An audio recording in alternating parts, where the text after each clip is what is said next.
Hello guys, সবাই কেমন আছো? আশা করি ভালো আছো। আমিও ভালো আছি। আজকে একটা বানাবো ট্রে। তার জন্য ফার্স্টে আমি একটা প্লাস্টিক শিট নিয়ে নিয়েছি। এটা তোমরা আইসক্রিমের ডিব্বা মতন যেই হয় তার ঢাকনা দিয়েও করতে পারো।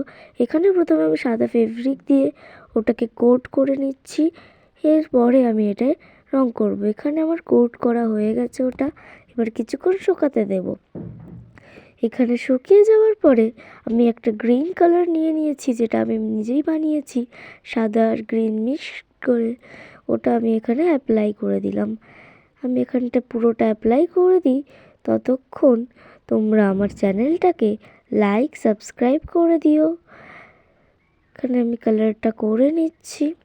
এবারে আমার কালারটা পুরো কমপ্লিট হয়ে গেছে। এবার এখানে আমি সাদাই রাখবো, কারণ গ্রিনের সাথে সাদাটা খুব ভালো ম্যাচ খাচ্ছিল, তাই এখানে আমি সাদা রঙটি করে নিচ্ছি। এখানে আমার সাদা রঙটাও করা হয়ে গেছে। এবারে এটা কিছুক্ষণের জন্য শুকাতে দেব। আসা যাক শুকানোর পরে। শুকিয়ে নিয়েছি। এইবারে আমি এখানে গ্লিটার অ্যাপ্লাই করব। ফার্স্টে আমি ড্রেন্ড্রাইট আঠা দিয়ে এখানটায় আঠা লাগিয়ে নিলাম। এরপরে আমি এর ওপরে গ্লিটার দেব, তাহলে গ্লিটারটি ওখানে বসে যাবে ও গ্লিটারটি অন্য জায়গায় ছড়িয়ে যাবে না। এখানে আমি গ্লিটারটি অ্যাপ্লাই করে দিলাম। এই যে দেখতেই পাচ্ছেন আপনারা, এখানে কত সুন্দর লাগছে গ্লিটারটা দিয়ে।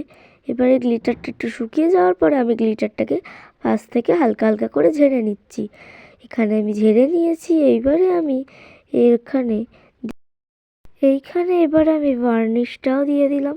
এটা ভার্নিশটা দেওয়ার কারণ এটা গ্লসি ভার্নিশ। এটা দিলে ওই জিনিসটি চকচক করবে ও দেখতেও খুব সুন্দর লাগবে। এখানে ভার্নিশটি ততক্ষণ ব্রাশ দিয়ে ছড়িয়ে দিচ্ছি। সাদা অংশে হয়ে যাবার পর আমি গ্রিন অংশেও ভার্নিশটা দিয়ে ছড়িয়ে দিলাম। দেখতেই পাচ্ছেন ভার্নিশটা দেওয়ার পরে ট্রেটা কতটা চকচক করছে। এইবারে আমি দিয়ে দেবো এখানে কিছু পুঁথি। আমি ড্রেন্ড্রাইট আঠার সাহায্যে আবার পুঁথিগুলো লাগিয়ে নিচ্ছি গ্লিটারের চারধারে, মানে গ্লিটারের পাশাপাশি অল্প অল্প করে লাগিয়ে।